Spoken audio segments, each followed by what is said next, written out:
మీ business ను develop చేసుకోవాలి అనుకుంటున్నారా? మీ పరపతిని పెంచుకోవాలి అనుకుంటున్నారా? అయితే ఓకే టీవీ ద్వారా L band, aston band ad, scrolling ad, ad with voice overs, logo bug, video ads ద్వారా మీ యాడ్స్ ను పబ్లిష్ చేసుకోండి.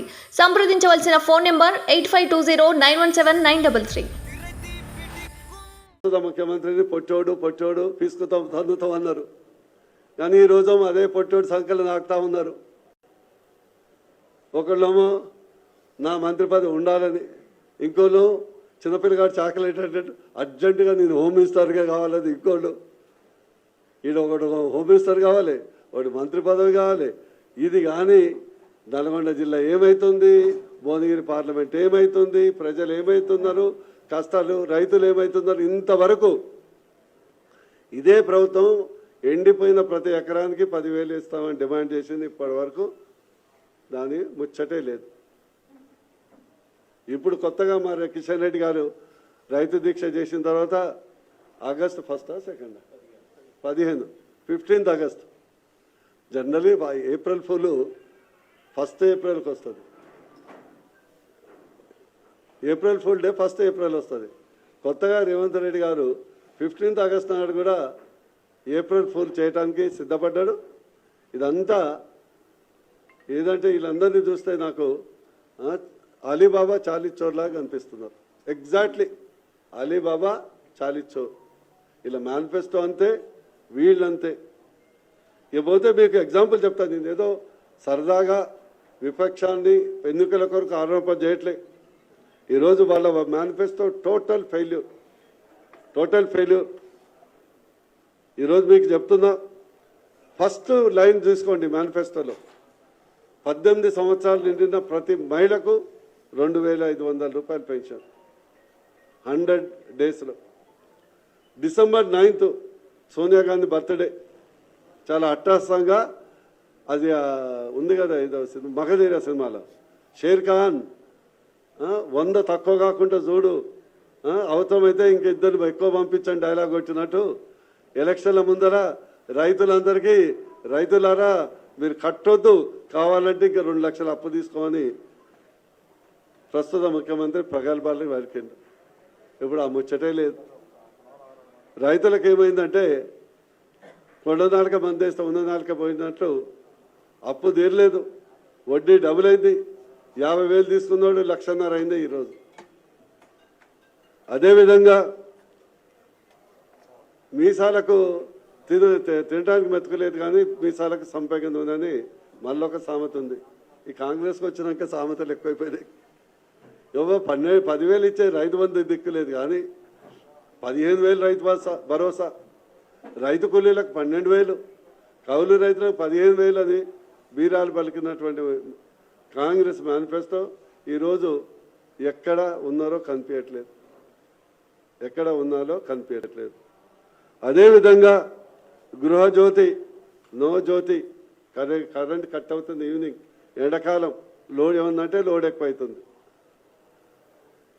ఇంకోటి 5 లక్షల విద్యాబోధన భరోసా అంట. 5 లక్షలు కాదు, ఉన్న 5 రూపాయలు కూడా లేదు. ఇప్పటి వరకు ఫీ రుణమాఫీ ఏదైతే ఉందో ఫీ రియంబర్స్మెంట్ చెల్లించలే.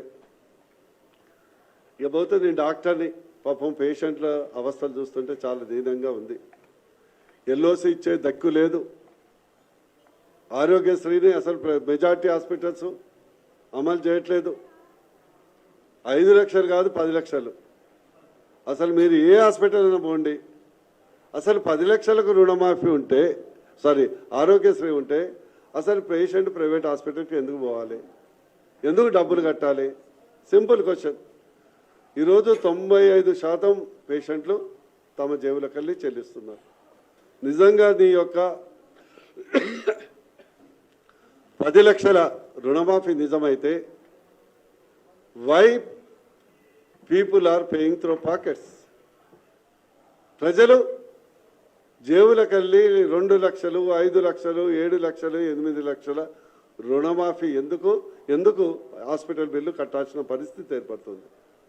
అంటే ఈ 10 లక్షల బోగసే కదా, టోటల్ బోగసే కదా. అదేవిధంగా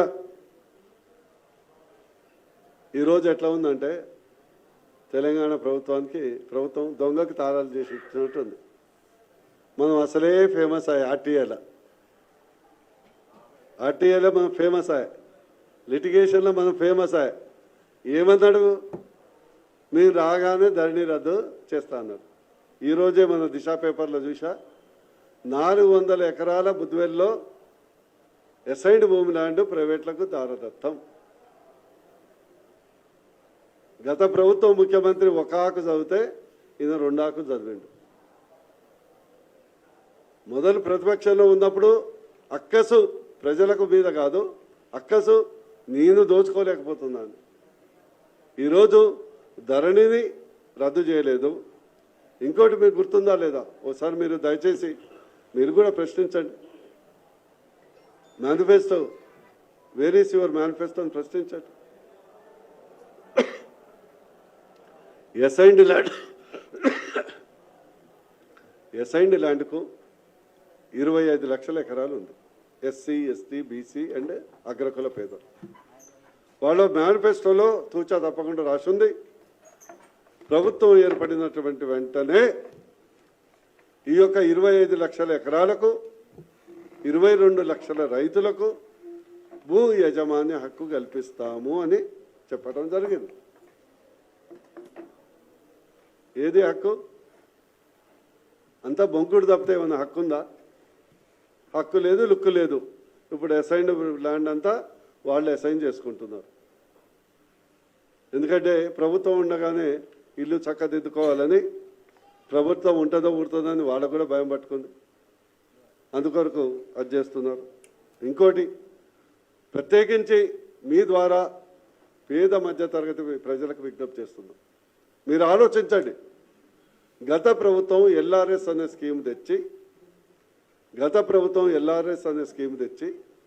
25 లక్షల మందిని గోసదీసింది. వాళ్ళు ఆ ప్లాట్ అమ్ముకోలేరు,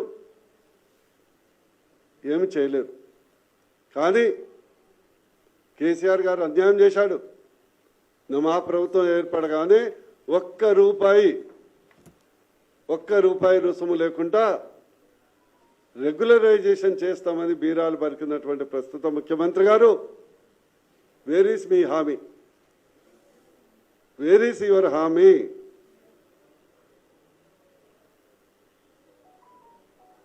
ఇప్పుడు ముక్కుపొండి 12 నుంచి 14% మీరు కడితేనే మేము రెగ్యులరైజ్ చేయటం ఎంతవరకు సబబు?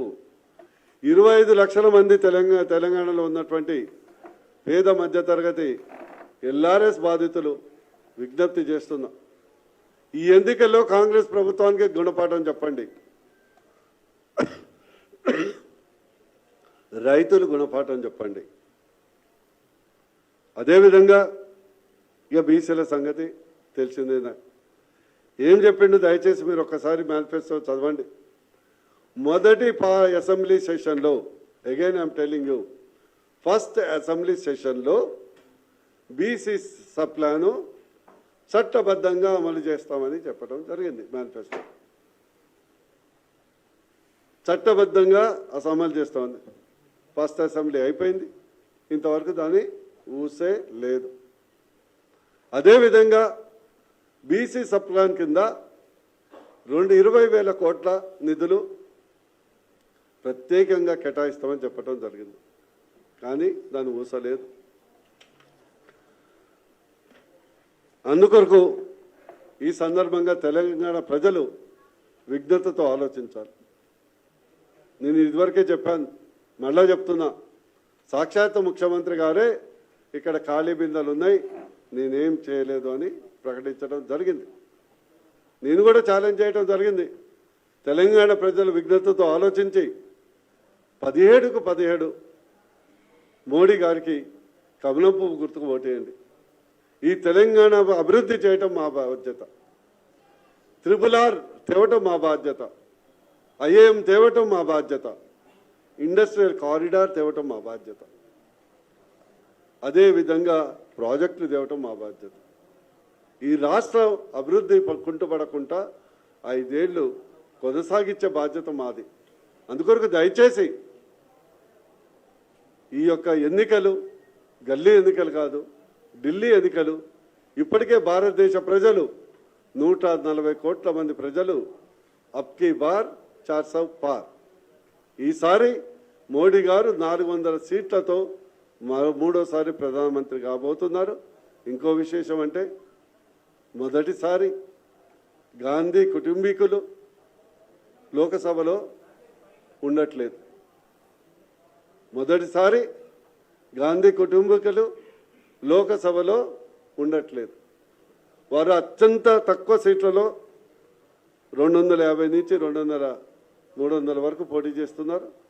ఈసారి అత్యల్పంగా మొత్తం కాంగ్రెస్ చరిత్రలో అత్యల్పంగా సీట్లు గెలిచే ఎన్నిక కూడా ఇదే కాబోతుంది.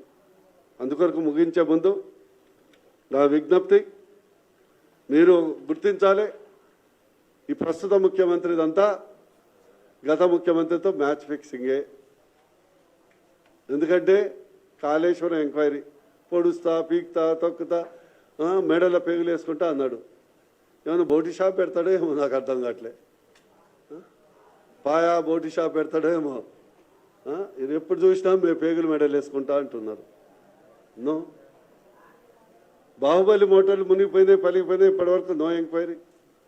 ట్యాపింగ్ కేస్ లోపల అడ్జస్ట్మెంట్ అయింది, పేపర్లో లీక్ ఇస్తున్నారు, మొదలు అందరినీ జైల్లో పెడతా అన్నాడు. అందుకని కేసీఆర్ మొదలైనాడు, నా ఇంటికి కూడా పీకలేరు రాబోయ్ అని అన్నాడు. అప్పుడే తెలుసు కదా గత ముఖ్యమంత్రి గారు. ఈరోజు ట్యాపింగ్ కేసు ఏంటంటే వారు ఎవిడెన్స్ ధ్వంసం చేశారు, మేము ఏమి చేయలేకపోతున్నామని లీకులు ఇస్తున్నారు. ఇదంతా ఆరంభ శూరత్వమే. అందుకొరకు దయచేసి తెలంగాణ రాష్ట్ర అభివృద్ధి కుంటుపడొద్దంటే, తెలంగాణ రాష్ట్రం సుభిక్షంగా ఉండాలంటే, దేశం సుభిక్షంగా ఉండాలంటే దయచేసి ఒక నినాదం గుర్తుపెట్టుకోండి, 3D = మోడీ. 3D = మోడీ అంటే దేశం, ధర్మం, డెవలప్మెంట్ 3 పాదాలతో నడవాలంటే కమలం పువ్వుకు గుర్తుకు ఓటేయాలని మీకు విజ్ఞప్తి చేయడం జరుగుతుంది. మాకు ఈ మధ్య ఎంటర్టైన్మెంట్ తక్కువైపోయింది. కేజీ పాలు ఎక్కువ రావట్లేడు, ఇంకో పాలు తయారయ్యిండు, ఆర్జీ పాలు. ఆయనకు అర్జెంటుగా హోమ్ మినిస్టర్ కావాలి. చెట్టు పేరు పెట్టి కాయలు అమ్ముకున్నాడు అని డైలాగ్ కొట్టిండు కదా, అది ఎగ్జాక్ట్లీ రాజగోపాల్ రెడ్డికి వర్తిస్తుంది. ఎందుకంటే నేను ఈ వీరుడు షూరుడు ఇవాళ కూడా డైలాగ్ చూసిన, నా చేతిలో పెడితే 99 గెలిపిస్తా ఏదో అన్నాడు కదా. అంటే రేవంత్ రెడ్డి అర్జెంటుగా పడగొట్టి మళ్ళీ అసెంబ్లీ ఎన్నికలు రావాలి. సెకండ్, ఈయన ఇంత వీరుడు షూరుడు అయితే ఆయన బీజేపీ పార్టీ కొద్ది రోజులు వచ్చిండు. నేను సచ్చే వరకు బీజేపీ ఏది కండువా కట్టుకొని ఏమంటారు జెండా కట్టుకొని చస్తా అన్నాడు. అరే నన్ను కట్ చేసి చూడరా భయ్, అందరి బ్లడ్ రెడ్ ఉంటుంది, నా బ్లడ్ కాషాయం కలర్ ఉంటుంది అని అన్నాడు. అలాంటి వ్యక్తి మాటల గురించి నువ్వు క్వశ్చన్ అడిగితే అట్లా. రెండోది, ఈరోజు మళ్ళీ మీకు డైలాగ్ చెప్తుంది. రేవంత్ మన రాజగోపాల్ రెడ్డి గారు బీజేపీలో ఉంటే గెలవం, రేవంత్ రెడ్డి హవా నడుస్తుందనే పోయింది కదా. మరి అంత నీ నాయకత్వం ఉంటే సరే, నేను మోడీ గారికి పేరు చెప్పుకొని ఓట్లాడితే బరాబర్ అడుగుతారా భయ్, మా బ్రాండ్ అంబాసిడరే మోడీ గారు, అందరూ డౌటే ఉంది. మరి నువ్వు రేవంత్ రెడ్డి పేరు చెప్పుకొని గెలిచినవా లేదా? రేవంత్ రెడ్డి పేరు పెట్టుకొని రేవంత్ రెడ్డి గాలిలో గెలిచిండు. నేను అదే చెప్పిన, రేవంత్ రెడ్డి గాలిలో గెలిచినావు. నీకు సత్తా ఉంటే అదే ఇతర పార్టీలో గెలిచి నీ సత్తా నిరూపించుకునేవాడు కదా. భయపడే కదా సర్వేలు చెప్పించుకుంటే నేను గెలవనని పోయినావు. నీ ప్రతాపం ఏముంది? మా మందుల సాబేలు ఉన్నాడు, ఒక దళితుడు. టీఆర్ఎస్ నుంచి కాంగ్రెస్కు 15 రోజుల ముందర వచ్చి 55,000 మెజార్టీతో గెలిచాడు. మరి ఈయన గెలిచింది 35,000, 45,000. ఇంకో మరి టీఆర్ఎస్ అభ్యర్థి ఉండు, వేముల వీరేశం నకరకల్లు. ఆయన ఒక నెల ముందల్లే కాంగ్రెస్కి వచ్చి 70,000 మెజార్టీతో గెలిచిండు. మరి ఏమన్నాలే, మేము బరాబర్ మోడీ గారి పేరు చెప్తాం, బూర నర్సగౌడ్ చెప్తాం, చెప్తాం, ధర్మం చెప్తాం. నీకు అంత దమ్ము ధైర్యం ఉంటే చామల కిరణ్ కుమార్ రెడ్డిని బట్టి బదులు నన్ను నువ్వు నిలబడు, రిజైన్ చేయి ఎమ్మెల్యే సీటు. చేత కాదు. పాపం రేవంత్ రెడ్డి గారు చాలా తెలివైనోడు. ఇద్దరి కింద బాంబు పెట్టిండు, అన్నదమ్ములకు ఎంజాయ్ చేస్తుండు. ఈయన గెలిపించేది లేదు, హోమ్ మినిస్టర్ అయ్యేది లేదు. అంతిమంగా ఈయన తన ఇంటికి హోమ్ మినిస్టర్ అవుతాడు, అంతకే పరిమితం అవుతాడు.